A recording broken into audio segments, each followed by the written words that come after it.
Buna bax səncə. Mənə yazıb ki, direktə baxın da xanım. Nə qəşəng olmusan. Hara belə?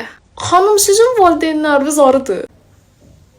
Ay Allah. Gör ki, cavab yazmıram, bir şey yazım, rəy bölünür. Ay da bunun elə sən vidinə, fasonuna, profil şəklinə bax, çuşqa. Ay Allah. Sən də yəni kimsən sən? Sen kimsin? Sen kimsin? Beni bırak, sen kimsin?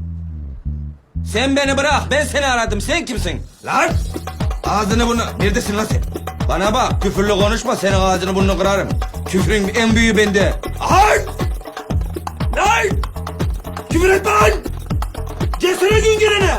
Niyə bu qədər vacib hesab edirsən yüzünü? Doğrudan nə? Bunlar nə düşünürlər ki? Elə bilirlər ki, yazacaqlar, biz də hoppanacaq. Ay, nə yaxşı mənə yazdın. Yəni bir güzgüyə baxmırlar, nədir?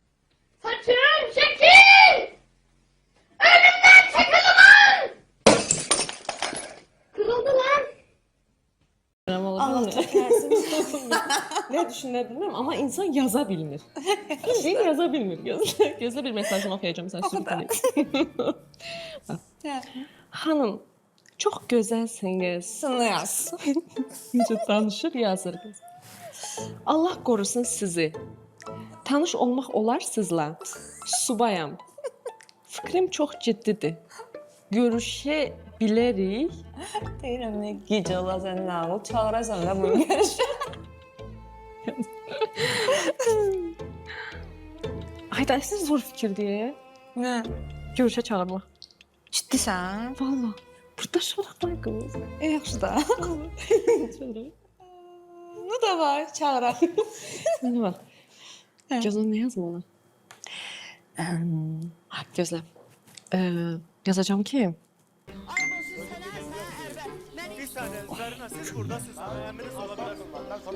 Yazdı! Yazdı! Nana yazdı! Çok umurumda mı dersen gerçekten hiç umurumda değil yani. Tekrar insanların gözünün içine bakarak söylüyorum. Hiç umurumda değil. O Instagram'da kız vardı ha dedim qəşəng bir kız var hoşum gəlir. Cavab yazdım ha. De Instagram'daki kızlar orada. Gəlirlər. Onun başını bırak deyən görək bundan onlar bir də elə. Buna mən bir neçə ayda yazıram nənə. Get orada danış, səs-küy salma. Zarıma baxıram. Axşamınız xeyir ay xanım, salam. Her vaxtın xeyir, salam aleyküm. Neçə yaşınız var? Aile qurmuşsunuz mu? Mənim 42 yaşım var, 2 dəfə ailə qurmuşam. Övladınız var mı ay xanım? Var, 4 dənə oğlum var. Ay maşallah. Hə. Bir dəqiqə icazənizlə Sehran bəy, lütfən nə olar imkan verin, qoyun danışsın bu kişi. Aha, bəli. Sonra xanım, sonra. Hə, 4 oğlu var. Hə. Hə. Aha, 4 oğlunuz var, 2 dəfə ailə qurmuşsunuz. 16 yaşı var, 15, 14, 12 yaşları var, 4 dənə. Elə dedim səni mən çox istədim sevək. Dədələri də ölüb uşaqları, bir yerdə saxlayaq bu uşaqları. Nə deyirsən? Yox ay xanım, yox. Hamısı bir yerdə əmələ gəlmir. Yox ay xanım. Niyə? Niyə? Vallahi gəlmir. Neymət bəy. Bəli. Mənim ürəyimi qırmıyıq. Mən sağa görə zəng eləmişim. Çoxdandır zəng eləməliydim elə. Allah razı olsun ay xanım, mən nə deyirəm? Yəni ki, vallahi əmələ gəlmir. İndi 4 oğlan, mənim də az yaşlı qızım var, əmələ gəlmir də ay xanım, vallahi gəlmir. Gənə bir dənə oğul olsa dəhtiyarı idi, biri olsa gənə hər nə idi, deyərdim bəli. 4 oğlun içinə bir qızı nə tər eləyək? Özə səni gətirəcəm, rastiyada saxlayacağım. Öyüm var, eşiyim var. Çox sağ ol, yox, əmələ gəlmir. Rastiyada zatda nə işim var ay xanım, burada mənim evim var, işim var. Yox, nədir? Elə hamıya yox deyirsən, utanmısan mən. Elə bir ki gözəlliyiniz, elə bir bütün üstünkarlığınızı üzünüzə nurlu